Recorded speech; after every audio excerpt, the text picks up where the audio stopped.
Hello friends, তোমরা সবাই কেমন আছো? আশা করি ভালো আছো।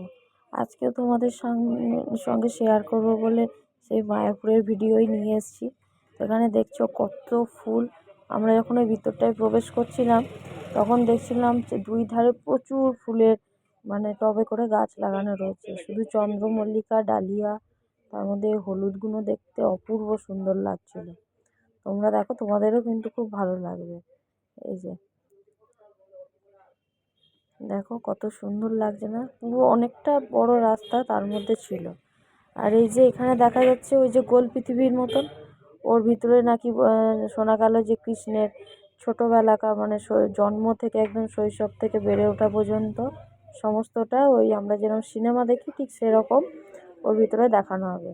যেহেতু 1 ঘন্টার টাইম লাগবে বলে আমরা ওর ভিতরে আর যাইনি, কারণ হাতে সময়টা খুব কম ছিল। এরপর আমাদের ভোগ খেতে যাওয়ার সময় হয়ে যাবে, ওটা একটা টাইমের ব্যাপার।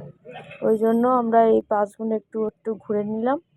এখান থেকে দেখো এটা কি সুন্দর লাগছে মন্দিরটা। এটা এখনও কমপ্লিট যেহেতু হয়নি, তো দেখো এখানে চলে এসেছি। আমাদের 2:30টার মধ্যে ঢুকে যাওয়ার জন্য বলে দিয়েছিল, ভোগ খাবে যেখানে সেখানে। তো এখানে এখন আমাদের সব টোকেন নিচ্ছে। এই যে টিটি ম্যান আমাদের টিকিট দিচ্ছে, ভোগ খেতে যাবো। এখানে শুধু ভিড়টা দেখো, প্রচুর মানুষের ভিড়, প্রচুর মানুষ। আর যেহেতু এটা লাস্ট সময়, আমাদের বলেছিল 2টো থেকে 2:30টার মধ্যে আসতে।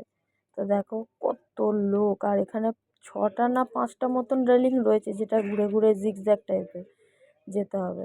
তো ভোগ খাওয়ার পরে এখানে গঙ্গার দিকে দেখলাম লঞ্চ চলছে, তো বললাম চলো একটু যাই ঘুরে আসি। এখানে আবার একটা মজার ব্যাপার আছে, সেটা হলো কি কালো জল আর গঙ্গার সাদা ঘোলা জল নাকি একসঙ্গে মিক্সড হয় না একটা জায়গা।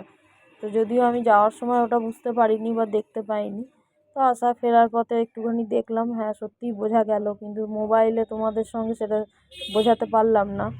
তো আজকে এই পর্যন্তই। দেখো ভালো লাগলে লাইক, কমেন্ট, শেয়ার।